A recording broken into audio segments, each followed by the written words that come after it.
Flemings. I'm Molly. I'm Adam. This is Natalie, our oldest, and Lucy. And Natalie is almost 5 years old, and she was diagnosed with Rett syndrome at about 21 months old. At 12 months, Natalie was developing pretty normally. She was a little bit behind in her gross motor skills, but she had plenty of words. She was doing a lot with her hands. She was right on track pretty much in our minds. At 12 months, her pediatrician suggested that we start with a program called Help Me Grow here in Ohio, just to meet with a physical therapist to kind of help her start crawling and that kind of stuff. But still no huge concerns. We just thought she was a little slow in that area. And at 18 months, we went back to the doctor, and she had about the same amount of words. She wasn't really growing her vocabulary. She was falling a little bit further behind, and that's when we were referred to a developmental pediatrician. And our appointment with them, again, they were like, we don't see any red flags. She's probably just just a global developmental delay. And we just expect her to pick it up eventually. We'll just do these tests. We'll do a few genetic tests to rule out the worst of the worst, and then we'll kind of figure it out from there.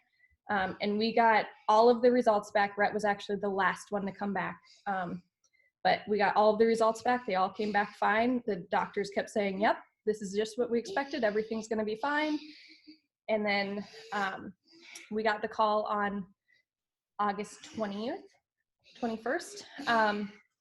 And the doctor said, I was by myself with Natalie. I had just decided to stay home while we worked on her physical therapy, which is really all she was in at the time.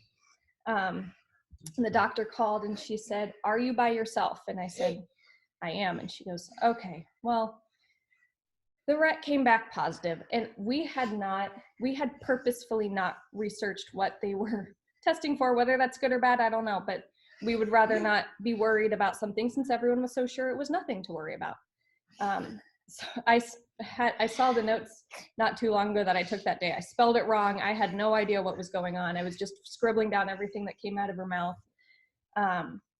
And we, the next day, I think, met with genetics at Nationwide Children's Hospital, and they didn't know a lot about, it's so rare, they didn't know a lot about it either.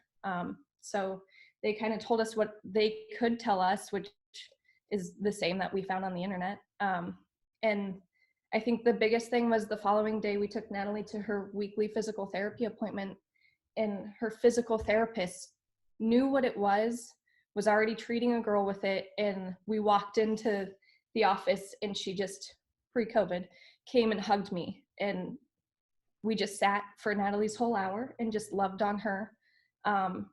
And that's really what's helped get us through, is what we call Team Natalie. Her therapists, our family and friends that really just rally around her and support her and love her so much is how we get through it.